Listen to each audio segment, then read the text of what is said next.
राधे राधे गुरुजी। हाँ हाँ बेटा, राधे एक राधे। प्रश्न करना है। कल आप जैसे बोले कि हमें पूजा करते समय अगरबत्ती नहीं दिखाना चाहिए। हाँ। पर हमारे कलकत्ता में तो हर एक पूजा में अगरबत्ती ही ज्यादा दिखाए जाते हैं। कलकत्ता में नहीं, हर भारत में ना अगरबत्ती की प्रचलन है। लोगों को पता नहीं है कि बांस नहीं जलाना चाहिए। श्याम प्रिय दर्शकों, आज हम आपके लिए फिर से एक नई वीडियो लेकर आए हैं और वीडियो का टाइटल है आज बहुत ही, क्योंकि हम आपको एक ऐसी जानकारी देने वाले हैं कि जानिए पूजा करने से पहले कि आप पूजा में अगरबत्ती या धूप बत्ती जलाते हैं या अगरबत्ती क्यों नहीं जलानी चाहिए, वो आपके लिए शुभ होगी या अशुभ होगी, इसके बारे में लेके आए हैं हम आपके लिए। चलिए आपको बताते हैं किस तरीके से कि पूजा करते समय अगरबत्ती नहीं जलाना चाहिए। एक बहन जी आई हैं कलकत्ता से, उन्होंने क्वेश्चन किया है गुरुजी कि पूजा करते समय हमारे कलकत्ता में सभी लोग अगरबत्ती जलाते हैं, ये सही है या गलत है? तो सुन सकते हैं। एक्चुअली क्या है, हमारे देश में ना ज्ञान का जरा सा अभाव है। साइंस भी ये चीज मानती है। साइंस में हर चीज क्यों बोल रहा हूँ, साइंटिफिक है। बांस को जलाने से साइंस ये मानता है कि अन्य लकड़ियों में कोई प्रदूषण नहीं होता, पर बांस के जलने से जहरीली गैसें प्रकट होती हैं और वो बहुत हानिकारक होती हैं। तो साइंटिफिक तो ये हुआ कि नहीं जलाना चाहिए, पर हमारे हिंदू धर्म में बांस की पूजा करते हैं, बांस को वंश मानते हैं, तो उसकी पूजा करते हैं, उसको नहीं जलाते। धूप, हमारे यहाँ वेद पुराणों में अगरबत्ती का नहीं है, हमारे यहाँ मंत्र है धूप का। धूपम समर्पयामि दीपम समर्पयामि। धूप दीप, हम लोग देखो आरती भी गाते हैं, धूप दीप तुलसी से।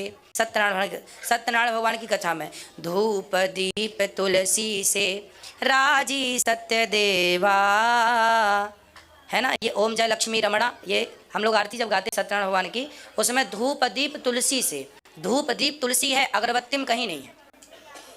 ठीक और है। एक प्रश्न पूछना है, वो जो साधु संत लोग रहते हैं जिसको आप सुबह प्रसादी बांटते हैं, वो लोग ऑरेंज कपड़ा क्यों पहनते हैं? क्योंकि हमारे देश का जो साधु है ना, सन्यासी, वो भगवा कपड़ा पहनते हैं। भगवा मीन्स ऐसे लाल, जो सूर्य भगवान निकलते हैं तो पूरा आकाश भगवा होता है। वो भगवा जो होता है ना, वो अग्नि का स्वरूप है। जैसे हम लोग अग्नि में डालते हैं सबको स्वाहा, उसी प्रकार संतों ने लाल कपड़ा पहन लिया, अन्य कपड़े त्याग दिए। मतलब लाल कपड़ा अग्नि सूचक है, मतलब उन्होंने अपने जीवन के सुखों को भी समाप्त कर दिया जला करके, और बस केवल आग के स्वरूप में चल रहे हैं, केवल धर्म के प्रचार के लिए, आत्म कल्याण के लिए। उनके सुखों का उन्हें तिलांजलि कर दी, सुख का त्याग कर दिया। कोई सुख नहीं, बेटे का, बेटी का, पत्नी का कोई सुख नहीं।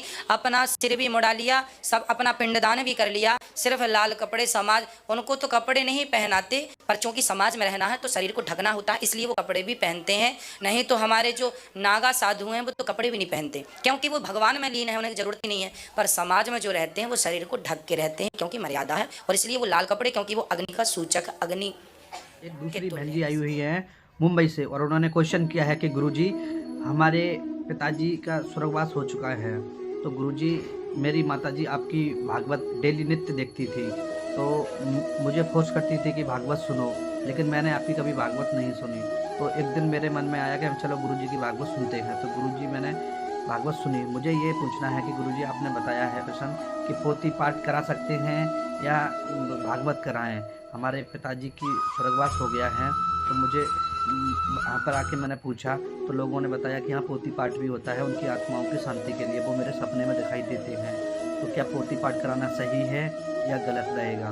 और गुरुजी मुझे को और भी क्वेश्चन पूछने हैं, तो उन्होंने, माताजी ने जो मुंबई से आई हुई हैं, उन्होंने गुरुजी से और भी क्वेश्चन पूछे हैं, आप सुन सकते हो क्या क्या बताया है। राधे राधे गुरुजी।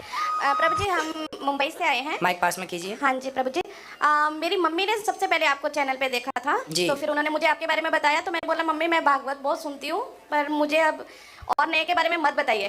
तो वो रोज आपकी कोई ना कोई मुझे स्टोरी बताते थे। तो सुनते सुनते एक दिन मैंने बोला मम्मी इतना फोर्स कर रही है, चलो मैं आज सुन लेती हूँ।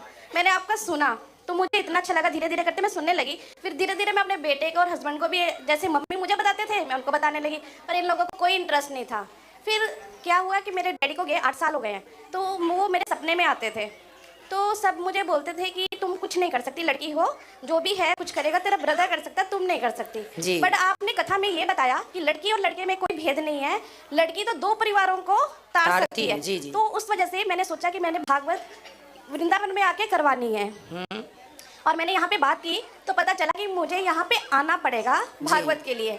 तो फिर मैंने इन लोगों से बात की तो इन्होंने मना कर दिया। फिर आपका सुना कि पोथी पाठ के बारे में, उसके बारे में तो मुझे पता भी नहीं था कि वो क्या होता है। फिर आपके ही इधर लोगों से बात करके पता चला, और आपने कथा में भी बताया कि उसकी क्या वैल्यू है। तो मैंने डैडी के नाम से वो मैंने अगस्त में करवाई थी, और उसके बाद मेरे डैडी कभी भी सपने में नहीं आए। जैसे उनको आपने बोला था शायद उनकी गति रुकी हुई है, क्योंकि उनका मेरे साथ बहुत ज़्यादा प्यार था। बिल्कुल, जब भी किसी का स्वप्न में बार बार आना हो, मतलब वो उनकी सदगति नहीं हुई और वो आपसे चाहते हैं कि आप उनके नाम का कोई पुण्य कार्य करिए तो उनकी सदगति हो। पर जब से भागवत आपने सुनी उसके बाद स्वप्न में नहीं आए, मतलब उनकी सदगति हो गई। यही इसका प्रमाण है।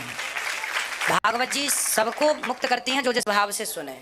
और प्रभु जी आगे का ये हुआ कि जो मेरा बेटा है वो जैसे आप बताते हो कि रात के 3 बजे सोना और सुबह 11 बजे उठना, बच्चों का जो आजकल अपनी हाँ। तो वो ऐसे ही था मेरा बेटा।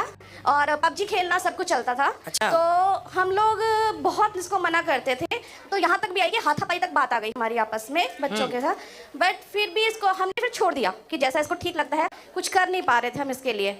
तो फिर उसके बाद जब इसने आपकी कथा सुननी शुरू की, थोड़ा थोड़ा करके कभी 10 मिनट कभी 15 मिनट, और ऐसा एक टाइम आया अभी इसने कैट में ज्वाइन किया, नहीं तो ये एक तरह से फ्री ही था। और उसके बाद अब इसकी क्लास चलती है 4:30 पे, 4:29 भी नहीं 4:30 तक जब क्लास स्टार्ट नहीं होती तब तक आपका कंटिन्यू ये प्रोग्राम देखता है।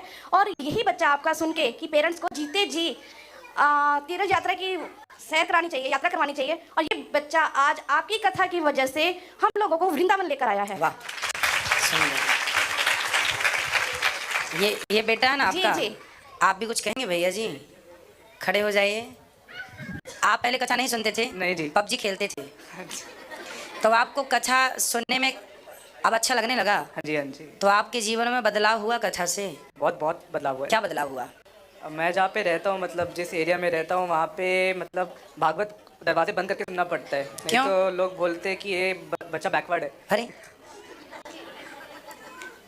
तो ऐसी मानसिकता है वहाँ की? ऐसी मानसिकता है वहाँ पे। अगर आज मैं अभी मम्मी को बोल भी जाता कि मेरी वीडियो मत दिलवाओ, मेरे दोस्त ने देख लिया तो मेरे को बुलाएंगे नहीं। क्यों?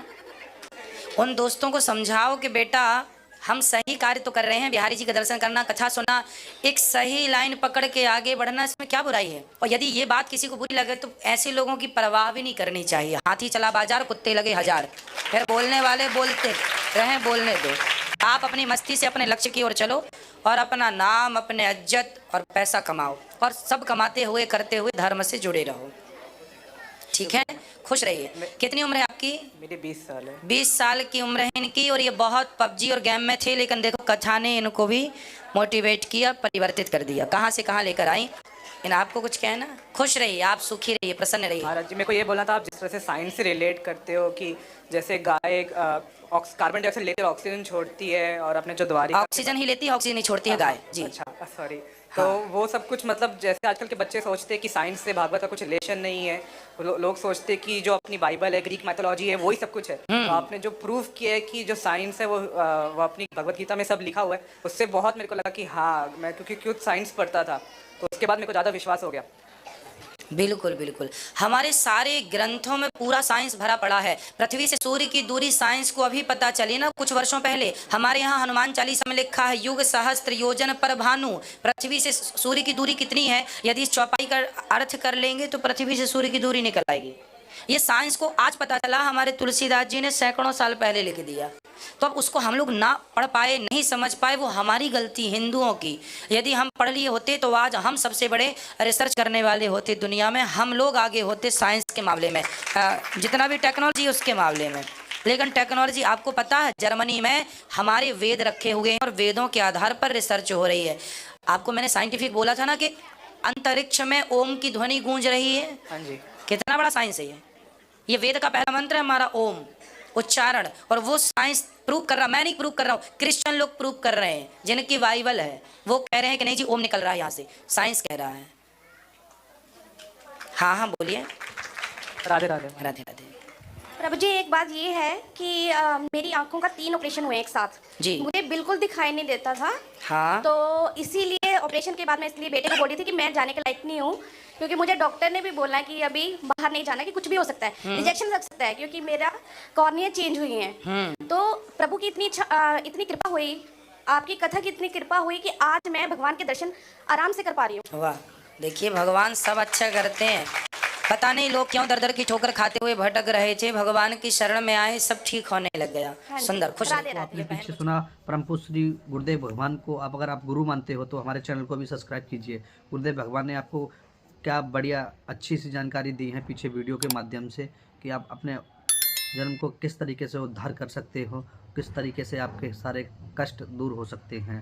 पीछे आपने क्वेश्चन सुना है गुरुजी महाराज के मुखारबिंद से। दोस्तों, अगर आपने हमारा चैनल सब्सक्राइब नहीं किया, सब्सक्राइब कीजिए चैनल को। हम आपके लिए ऐसे ही अच्छी अच्छी वीडियो लेके आते रहेंगे और कमेंट कीजिए। जय श्री राधे श्याम प्रिय दर्शकों।